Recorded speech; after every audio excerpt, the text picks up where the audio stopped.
Pada awal perkuliahan saya tertarik dengan mata kuliah psikologi pendidikan.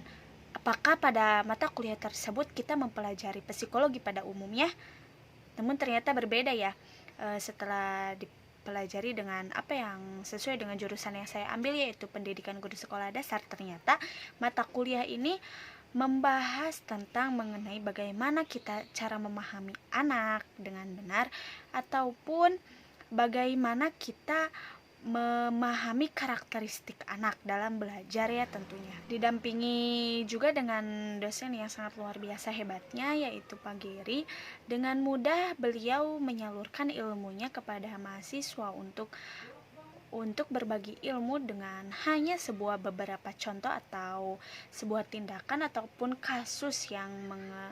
kasus-kasus sekarang yang mengenai bagaimana kebanyakan di anak SD itu yang sulit kita pahami.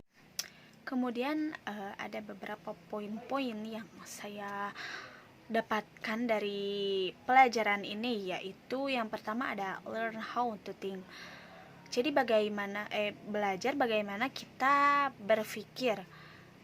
Bagaimana kita berpikir itu mungkin dalam mata kuliah ini kita harus berpikir bagaimana kita disukai oleh anak, ataupun bagaimana kita harus mengambil hati si anak agar mereka suka dengan kita. Kemudian ada learning how to learn. Jadi mengajarkan bagaimana kita belajar.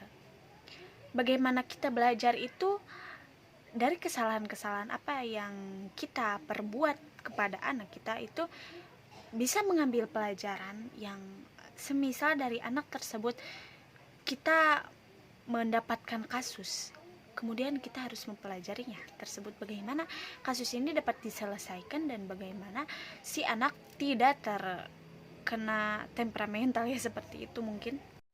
Kemudian ada learning how to be, jadi mengajar bagaimana kita menjadi guru yang baik, menjadi guru yang baik untuk siswa, menjadi guru yang baik untuk semuanya, tidak hanya dalam lingkungan sekolah ya.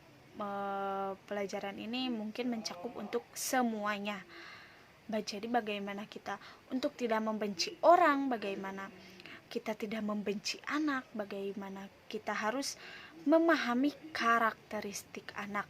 Ya, setiap anak itu kemungkinan besar ya semuanya pasti mempunyai karakteristik yang berbeda-beda. Nah, bagaimana kita sebagai guru harus memahami anak tersebut satu persatu, kemudian kita harus mengambil pelajaran apa yang diperbuat oleh anak tersebut. Mungkin untuk kesannya pada mata kuliah ini ya, saya sangat berbahagia sekali dapat mendapatkan ilmu banyak bagaimana cara memahami karakteristik anak-anak ya, yang kemungkinan besar orang lain berpikir biarlah mereka, mungkin anak kecil gitu. Dan saya ingin sekali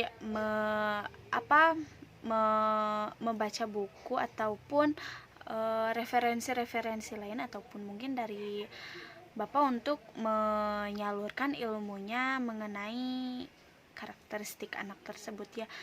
Saya ucapkan terima kasih atas semuanya. Wabillahi taufiq wal hidayah. Wassalamualaikum warahmatullahi wabarakatuh.